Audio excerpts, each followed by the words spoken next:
Hallo, Derek hier. Wir werden demnächst eine sogenannte Membership-Site öffnen und das wirklich voll mit super Information und Lernmaterial für Englischlerner.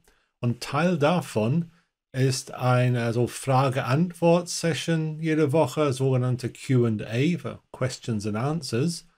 Und ich dachte, es wäre vielleicht informativ oder interessant, so eine kurze Ausschnitt von der letzten zu zeigen, um zu sehen, so was wir machen, woran es geht. So, hier ist die kurze Ausschnitt von unserer letzten Q&A. Ich hoffe, dass es euch gefällt. So the very first question is actually not a forum question. It's concerning the title of this membership. Now, you might look at it and say it's called Perfect English, which would be one option. But of course, perfect is one of these so-called heteronyms, which the meaning can change depending on how you emphasize or stress the word. Other examples are things like object to an object, present a present, rebel like a rebel, and so on. And perfect is an example of this. So we could say perfect English, in which case perfect is an adjective describing the English. Or if we change the emphasis, we turn it into a verb, which would be perfect. I hope you can hear the difference between the two. So perfect English, as in something you wish to do. You wish to perfect your English. So there's no right answer to this. They're both right, and it's how you choose to interpret it. It's slightly tongue-in-cheek as well, because although we strive to make as few errors as possible, don't wait until everything is perfect before speaking. That would be a mistake. If you wait until everything's perfect before speaking, you'll never say a word, because it will never be perfect. There'll always be kind of some little tiny bit that could just be better. Don't do this, okay? Jump in with both feet. And if you make a mistake, so what? You make a mistake. The world still goes around. The sun still rises and sets. It's not a big deal. But by not being afraid of mistakes and just going for it, this is how you will improve hugely. Okay, so please don't be afraid of mistakes. Got that out of the way. Let's get on to the questions. So the first one concerns collective nouns, and the person who, I won't say, by the way, the names of the people who ask it, for two reasons. Firstly, it's kind of, I don't want to call anybody out, but also some of these names are very difficult for me to pronounce, and I'll just butcher it, and that would be bad as well. So we'll keep it all nice and anonymous. So the first one concerns collective nouns, and saying, well, what's the difference between collective nouns and plural nouns? Why aren't they the same? And they are similar, and you can sort of see why the question is asked. But if we take, for instance, a cow as an example. So we have one cow, two cows in the plural, three or more cows. So cow is the singular, cows is the plural. Now, if we talk about collective nouns, if we see a whole field full of cows, we would call that a herd of cows. And herd, H-E-R-D, is the collective noun for cows. So lots and lots of cows is a herd of cows, and it seems slightly counterintuitive maybe, but we treat collective nouns as a singular. So even though a herd of cows has many, many cows in it, we still refer to a herd of cows in the singular. So I hope that's clear when we're talking about plurals and collective nouns. So let's have a look at the next one.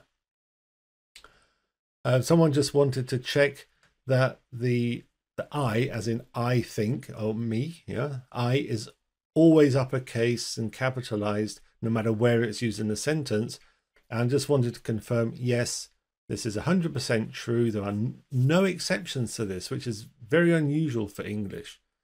English is one of these sometimes really frustrating languages where you learn the rule and then you learn all the exceptions to the rule and you think this is absurd. But in this case, good news, I, first person pronoun, is always, always, always uppercase. Okay, there are no exceptions, whether it's at the beginning, the middle, or the end of the sentence. No exceptions. So that's good. The next question was, is when you add S or VES when you're making plurals of nouns that end in F or FE.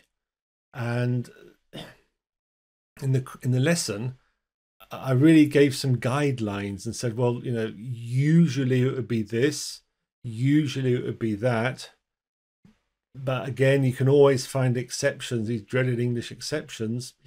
And this is one of these cases where, unfortunately, you just have to see it, sort of repeat it to yourself a few times and use it, and then you'll have it. But there's this plurals of F or FE, whether it's S or VES, is really a loose guideline, and there's no hard and fast rules, I'm afraid.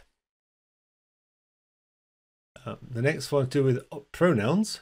So the sentence was, I invite them to dinner. And the question was, why do we use to dinner and don't say I invite them for dinner? And you can use both. You can either invite someone to dinner or you can invite someone for dinner. They're both okay. They both mean the same, and you can use whichever one you personally prefer. Right, both are okay. Next question is actually quite a good one, but they're all good, or else they wouldn't be on here. It says, shouldn't we be using the term grammatical mistake instead of grammar mistake?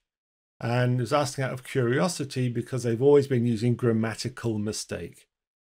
And this is again a choice, a case where you can use one or the other. If you use grammatical mistake, then grammatical is an adjective that tells you what type of mistake we're talking about. So there's a mistake, what type? A grammatical mistake. Whereas if you call it a grammar mistake, you've got a compound noun, and the noun itself is grammar mistake as a compound noun made up of these two words, grammar and mistake. That they're both fine, they mean the same thing, in semantically the same thing, although they are perhaps technically different, but in everyday use the same. The next question was that plural nouns, we were told that aircraft is somewhat irregular as a noun because the plural is also aircraft. So we have one aircraft, two aircraft, three aircraft. There's no S at the end. Then the questioner said, but I've heard people say aircrafts in the plural. So, you know, is it also correct or is it incorrect? And here's the thing. Even native speakers make mistakes. So if you hear someone saying, oh, I saw two aircrafts in the sky, doesn't make it right. It's still two aircraft is the correct plural of aircraft. You can get kind of deep and philosophical on this, and you can say, well, okay, language is not a non-static evolving thing. So if everybody says it wrong or incorrectly, is it still wrong? And that's a question that we probably don't need to go into in too much detail.